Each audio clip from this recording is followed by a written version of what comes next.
him! Damn it! Damn it!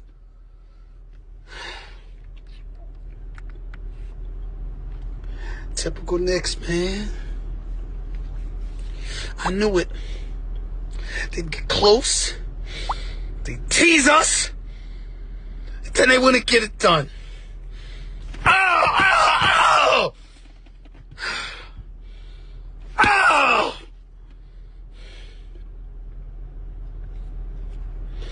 I know the Knicks were denying it. I know the Knicks had everybody believing that if they got the #1 overall pick, they were going to hold on to Zion. But I'm here to tell you, no matter what they tell anybody,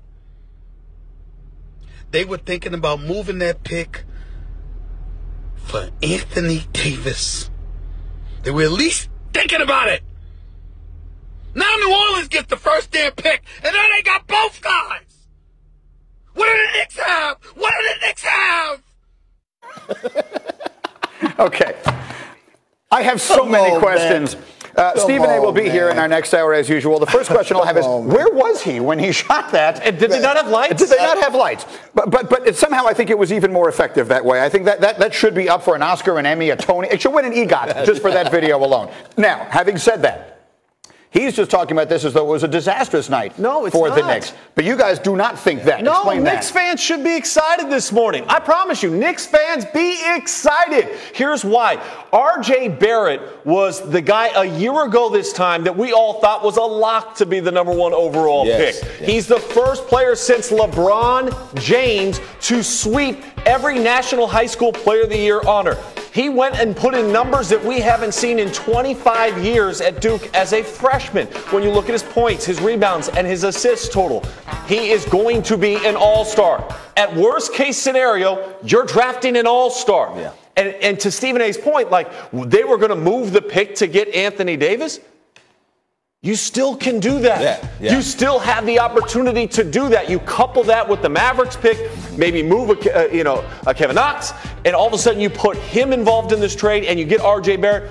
They're still going to be willing to look at least at that to move Anthony Davis. What do you think? And I'm very optimistic for the Knicks. And all you Knicks fans that I see walking in the streets, it's okay. Because if you can get Anthony Davis by June 20th, you have Kevin Durant, you have Kyrie Irving, both looking at Anthony Davis, and your situation now becomes more attractive. Yeah, June 20th is the date of the actual draft. People acted like last night was the draft. Yeah. Last night was the lottery. The draft itself is June 20th, to the point that DJ is making. And I just want to make sure what you're saying is 100% clear to everyone.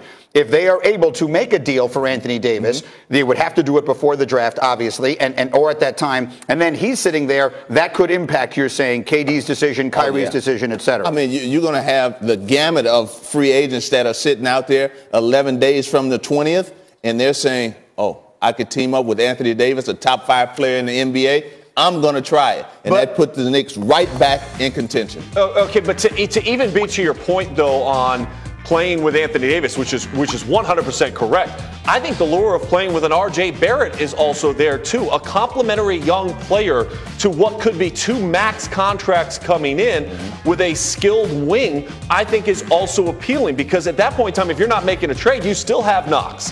And then you'd have Barrett, and then you could get a KD, and you could get a Kyrie Irving. And now all of a sudden, again, the Knicks are in a good position here. They don't have to overreact. I know the fans will overreact because they didn't win Zion. Right. The shock of not winning Zion doesn't mean that you lost last night, Knicks fans. And here's the point. Yes and no. I agree. Look, here's the big winner. Well, you're the only Knicks fan here at the table. The big winner in all of this is the league, is the sport, and is the integrity of the game itself. The Knicks didn't want everyone to know that they had a 60% chance to end up with the 4th or 5th pick last night. They beat the odds. They did better than they should have expected to do, because they tanked in a season when the NBA has made tanking a thing of the past. So that's on the Knicks and their organization. They got another one wrong. The league got this right. This is the beginning of the end of tanking as we know it, and tanking has been the worst thing in the sport. So I do not think this was a terrible night for the Knicks. It was a great night on the other coast for the Lakers. The Lakers moved all the way up. Again, the Knicks had no expectation of doing any better, but the Lakers were supposed to pick 11th. They wound up picking all the way up at 4th. And so that is a big moment for that man, the general manager, Rob Pelinka, who said afterward, "This is a powerful asset for us. We owe a commitment to our fans to have an outstanding season next year. What this does is it gives us the ability to either select an impact player at 4 or possibly use this as an extremely valuable asset in trade." Here's my question. I think that the conventionalism going into this draft is that there were 3 players at the top and then there's a precipitous drop-off to number 4. The Lakers, meanwhile, have better other pieces. So, again, the Knicks are 3, the Lakers are 4. The Knicks pick is much better. Yes. But the Lakers have much better complementary pieces they can send to New Orleans than the Knicks. Without question. So my question is, which team right now do you think can put together the more attractive offer for David Griffin and the Pelicans for Anthony Davis, the Knicks or the Lakers? I'm going to say the New York Knicks, because that 3 pick is valuable, because this is a draft that is top heavy, and I think after 3, the talent falls off. It falls off, but it's not a cliff. All right, we've made it seem like it's a cliff, that there's only 3 players. Darius Garland, had he played the entire season, maybe could have been a player that would have been in the mix to be talked about in the likeness of maybe being a 3rd pick. I think the Lakers, because of proven commodities. If you take the Knicks offer, you're essentially taking R.J. Barrett and believing that the Mavericks pick will be good a season from now.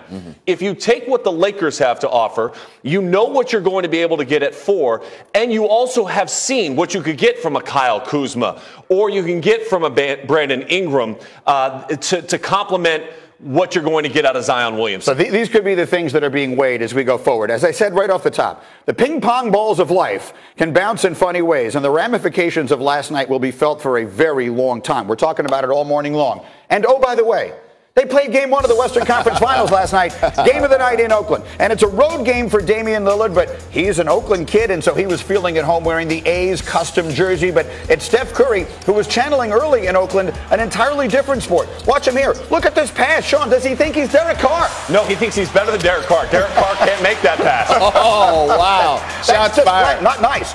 But that's Draymond Green out in front of the pack, and you can see the Warriors are out and running. And then it was just a bunch of Steph doing things like this, looking at him moving without the ball and getting those shots. He is the best in the NBA, giving the ball up and quickly getting his feet set and into rhythm. He had 8 points, 3 boards, and 2 assists in the first quarter, and then more of the same. Where's the defense?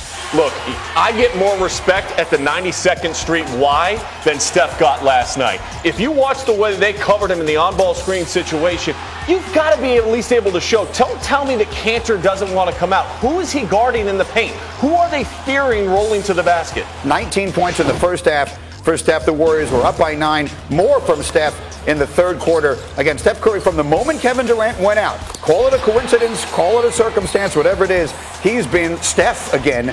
They had a 6-point lead after 3, and then Klay Thompson also had himself a good night with 26 points. And coming off of screens. You're trailing on screens, and you're not showing it all. You're giving up space. It was not good defense last night by Portland. They weren't nearly as physical as they should be. It was good defense by Golden State, though, all night, and it turns into more offense. To here, their lead is 14.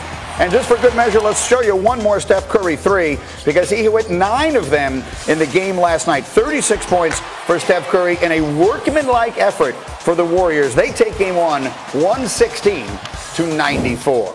And so the Blazers employed a curious strategy against Steph last night. They left him wide open. The most prolific shooter in NBA history was 7 for 9 on uncontested threes in game 1. Portland was 5 of 14 as a team. So let's bring it out here. And again, let me let you make the point that you were making briefly over the highlight. Where was the defense from Portland last night? It was non-existent. And I think, look, there's a different way of defending. And that post-game, Coach Stotts was saying, hey, you know what? They double-teamed him, and he had 33 in the second half against the Rockets. All right, but I'm going to take the opportunity to put a hand in Steph's face. Look at the spacing that they're allowing. Look at who are you guarding? Who are you guarding? Steph Curry is the best shooter in maybe NBA history, and you're giving him wide open threes. I think there's a lot of defensive philosophies you could use to try to slow down Steph, and it is hard. Yes. But the one that I would not go with is let's leave him wide open and make 7 uncontested threes. That might not be the best one. Can I make an excuse for Portland, and you tell me if that's all it is? They played Sunday in Denver. They had one day to turn around and do this, and whatever their defensive strategy was, obviously it didn't work. Can they still make this a series? If they change the way they play defensively, they can.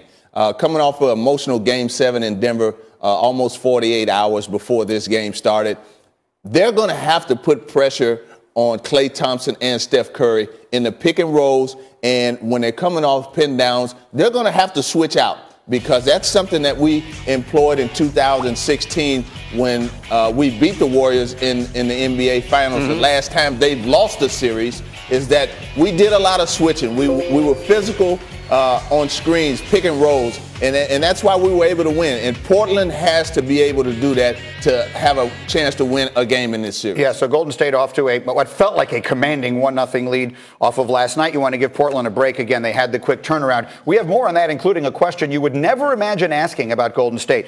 But right now I want to give you a little eye candy. All right, the Pelicans sold 2,000 season tickets right after the lottery was announced yesterday, and that may explain why their ticket office had this reaction to their win. Grizzlies.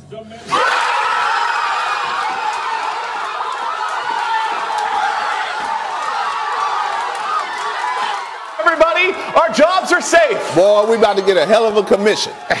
They sold 2,000 season tickets right after this announcement yesterday, which is twice as many as they sold when they won the lottery that turned into Anthony Davis. Congratulations in New Orleans. No question, they were the biggest winners. As far as Zion is concerned, what do we think his reaction is? What's next for him? Again, the ramifications of last night were overwhelming, and we're covering it from every different angle. And how does getting the 4th pick impact the drama of LeBron and the Lakers? Who's smiling? Who's crying? All that and more as we go. Get Up on ESPN.